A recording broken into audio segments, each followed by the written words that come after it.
Olá, leitores! No vídeo de hoje eu vou falar sobre Admirável Mundo Novo e fazer uma crítica de como as mulheres são vistas na distopia do Aldous Huxley.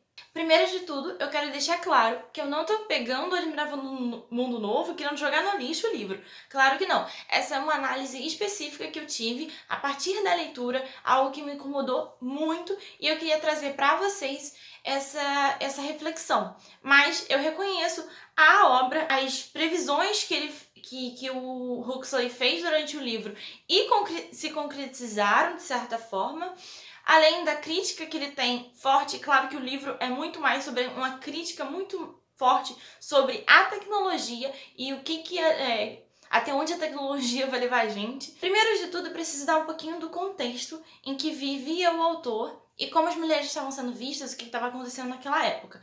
O autor, o Aldous Huxley, ele viveu entre 1894 a 1963. E O Admirável Mundo Novo foi publicado em 1932. Em 1918, o voto feminino foi conquistado na Inglaterra através do sufragismo, né, do sufrágio feminino.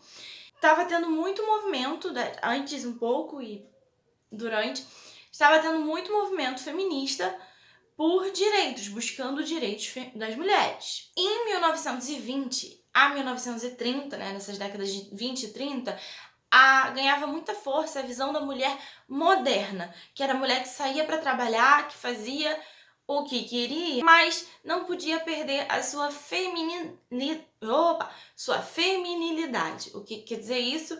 Tinha ainda toda uma, como continua tendo, toda uma regra social de como as mulheres deveriam se portar, o que elas deveriam vestir, o que elas deveriam usar de acessório e tudo mais, mostrando o que seria ser feminina. E aí, né, o Admirável Mundo Novo, que é publicado em 1932, na década de 30, estava acontecendo muitas reflexões sobre o papel da mulher na sociedade, o que era ser mulher na sociedade, mas ainda assim, muitos discursos feministas eram silenciados. Então, é nesse contexto que o Aldous Huxley cresce, né, vive, e principalmente escreve, lança, publica o Admirável Mundo Novo. O que eu quero dizer com isso?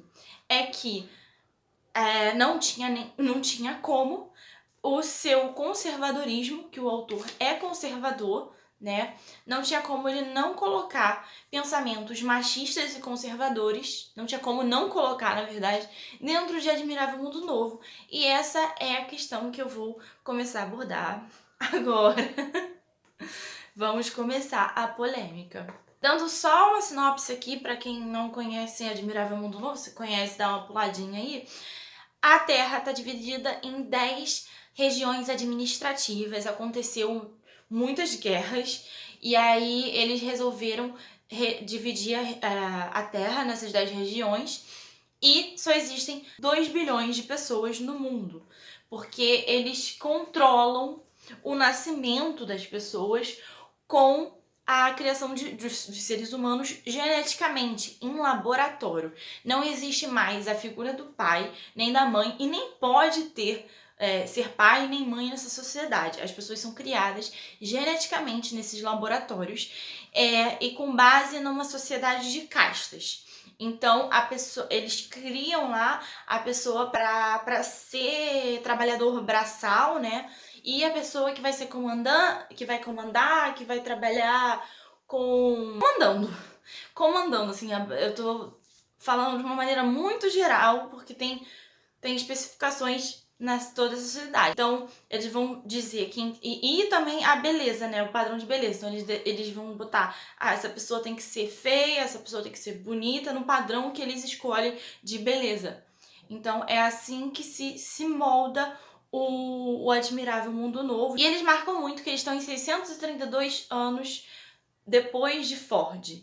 Então, numa analogia de Cristo, sabe? Não existe mais religião.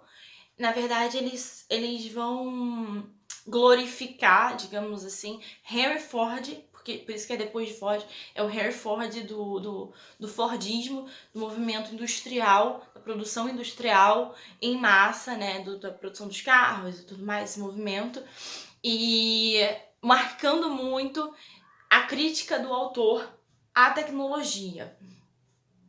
É isso. Mas aí onde entra a minha crítica. A minha crítica é que eu lembro que eu falei, as pessoas não podem ser pai, mãe, nanã. Por quê? Eles defendem a liberdade sexual das pessoas, mas eles proíbem o amor. Então, a pessoa pode ter relações sexuais com a pessoa, mais de uma vez. Mas se ficar muito, muito tempo, seria tecnicamente um namoro. E aí eles já são contra. Não pode ter namoro, não pode casar.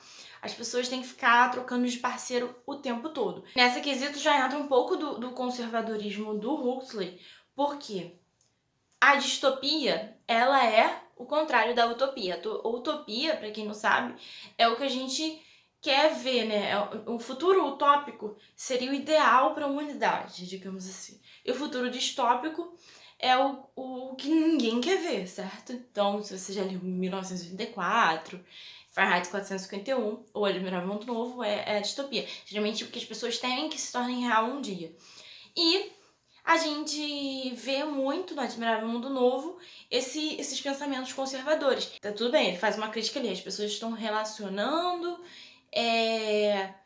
sem criar família e tal, não estão se importando mais em relacionamento, as pessoas só querem, né, fornicar. E aí que entra a figura da mulher nesse livro. Quando falam a palavra pai, os personagens acham engraçado. Quando falam a palavra mãe, é como se fosse algo obsceno, como se fosse algo inadmissível ser mãe. E você já começa a ficar um pouco. As mulheres no Admirável Mundo Novo são as que têm que evitar a gravidez. Existem certos cintos que transmitem umas substâncias que seriam contraceptivas que a gente pode pensar em coisas que existem hoje para as mulheres usarem contra a gravidez. Existem as clínicas de aborto nessa distopia para se a mulher chegar a engravidar, ela abortar, porque eles não podem ter filhos. E ainda um tal de exercícios malthusianos para evitar a gravidez. E os homens não fazem absolutamente nada. E aí dentro disso, né, a gente já vê um conservadorismo do autor sobre a figura da mulher, sobre a figura da mãe. E ainda a gente eu percebi muito o autor ser contra o aborto. Ana, o cara vivia em 1930, o que você esperava? Ok, mas eu só queria aqui fazer esse vídeo reforçando que ele é claramente contra aborto. As mulheres usam esses métodos contraceptivos, que apesar de ser uma visão conservadora, porque são as mulheres que evitam essa gravidez, mas ainda assim elas podem evitar a gravidez. Então eu vi uma imagem muito conservadora de um autor que quer preservar a figura da família e de ter filhos a todo o custo. E aí eu comecei a ficar um pouco incomodada muito incomodada com o livro. Por quê? A gente tem essa liberdade sexual, certo? Mas você vê no livro as mulheres sendo muito objetificadas e os homens não. No livro só tem duas personagens, né? A gente tem uma falta enorme de personagens femininos. A gente só tem a Lenina e a Linda.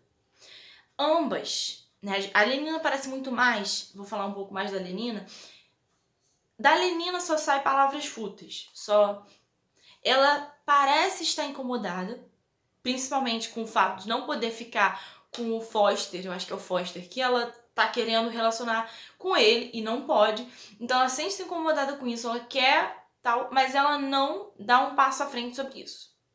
Ou seja, as duas personagens do livro não provocam nenhuma revolução, tá bom? Elas são usadas, principalmente a Linda. A Linda é usada pelo Bernard nessa revolução que tem, mas elas não provocam nenhuma revolução, delas não sai nenhum pensamento crítico sobre aquilo. A Lenina tem muitos diálogos fúteis com uma outra personagem, umas coisas muito como se... Você acha que a mulher fica falando disso mesmo? Tem certeza? Sabe? Então é um mix de a visão dele machista na época, a visão da mulher naquela época, com o medo daquelas mulheres conseguirem uma certa liberdade. Porque a Lenina e... A Linda não, mas a Lenina trabalha, as mulheres trabalham. Elas não casam, elas trabalham, elas gastam dinheiro com elas. Então já tem um medo do próprio autor com esse futuro das mulheres. Como se não bastasse tudo isso que eu já falei, que começou a me irritar, a Lenina, que eu comentei, e o Bernard, que é o personagem principal, eu diria, junto com o John, que eu ainda vou falar desse John ainda, eles vão para uma região que as pessoas continuam vivendo como antes. Uma situação, um momento ali estranho por si só, mas falando especificamente da visão feminina, que é o foco do vídeo, tem muita coisa pra falar, mas o foco do vídeo é esse. Eles conhecem a Linda. A Linda é uma mulher que morava lá no Admirável Mundo Novo, né? Ou seja, nesse sistema de casta, tudo que eu falei antes. Ela vivia ali, só que aí foi fazer essa viagem, essa viagem pra esse lugar, e aí se perdeu do carinha que ela tava, e ficou com vergonha de voltar pro Admirável Mundo Novo porque ela tava grávida. Tipo, o homem engravidou ela, as pessoas só vão rir sabendo disso. Só vão zoar com a cara dele, mas ela vai ser vista como uma coisa obscena, uma coisa horrorosa. A Linda fica nessa região em que as pessoas vivem como antigamente, falando de maneira bem geral. E aí nasce o John, que é esse o John. O John, que chama no personagem, no livro, chama de selvagem. Porque é a pessoa que vive ali naquele modo rudimentar e aí tal. Ou seja, são pessoas que estão jogadas naquela região, tá? Eles não estão nem aí, eles são meio que um zoológico, assim. Ah, vamos ver como que as pessoas antes viviam? E aí eles vão lá e veem, entendeu? Enfim, e aí Lenina e Bernard foram pra lá, conheceram a Linda e conheceram o John. E aí, papo vai, papo vem. Tem uma passagem muito estranha, em que dá a entender que a Linda é estuprada. É conflituoso, porque assim, como vivia antes, então é a forma que o autor quer que seja. Mas aí ele quer que as mulheres sejam tratadas desse jeito. A Linda, quando tá lá e não quer voltar porque tá com vergonha de estar grávida, ela fica lá, vai ter a criança, mas ela continua vivendo da maneira, dos costumes que ela foi ensinada. Então ela continua se relacionando com os caras lá. Ela não entende essa coisa de família. Então ela vai se relacionando com os caras que estão casados e tal. E aí, quem apanha? Quem apanha? Ela. Em vez de bater nos caras casados, não, as mulheres querem bater. As mulheres batem lá na Linda. Entendeu? Então, assim, as mulheres no livro, elas são vistas de maneira muito machista, objetificadas, e ainda tem essa crítica do autor de ser contra o aborto, de ser contra esses métodos contraceptivos. A Lenina aqui se apaixona pelo John depois, né? E o John entra num conflito, porque ele estuda, ele que viveu nessa região ali que as pessoas vivem como antigamente, ele leu muito Shakespeare e tal, então entra em conflito. A Lenina entra em conflito pessoas com pensamentos diferentes, entendeu? Só que eu fiquei achando muito estranho aquilo tudo, porque não deixa de ser o John o cara que vai trazer uma pequena revolução naquilo ali. Pra mim, o autor tava do lado do John naquela cena ali, entendeu? A cena que eu tô falando é que o John reconhece que tá gostando da Lenina, e aí a Lenina fica feliz e tal, e aí fica nua ou seminua e parte pra cima dele, assim, né? Porque pra ela é isso, assim, é liberdade. E aí ela joga ela no chão, sabe? Ele machuca ela, chega a bater nela. E tem uma outra parte lá no final do livro que ela leva uma chicotada, se eu não me engano. Então tem muita violência contra a mulher. Essa parte em si que ele machuca ela, ele chama ela de prostituta. Ela fala pra ele pra beijar ela, pra abraçar, né?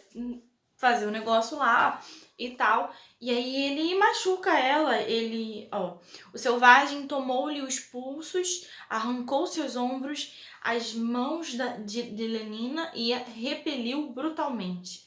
Então ele machuca ela. E é tão apavorante pra Lenina que ela se tranca no banheiro, sabe? Porque ela fica com medo do que ele vai fazer com ela. E ele fica chamando ela de prostituta, de impudente cortesã, coisas ou referências a Shakespeare. Que aquilo comecei a ficar, ué, o autor tá do lado do John, Lenina está errada, então Lenina está errada de querer aquilo.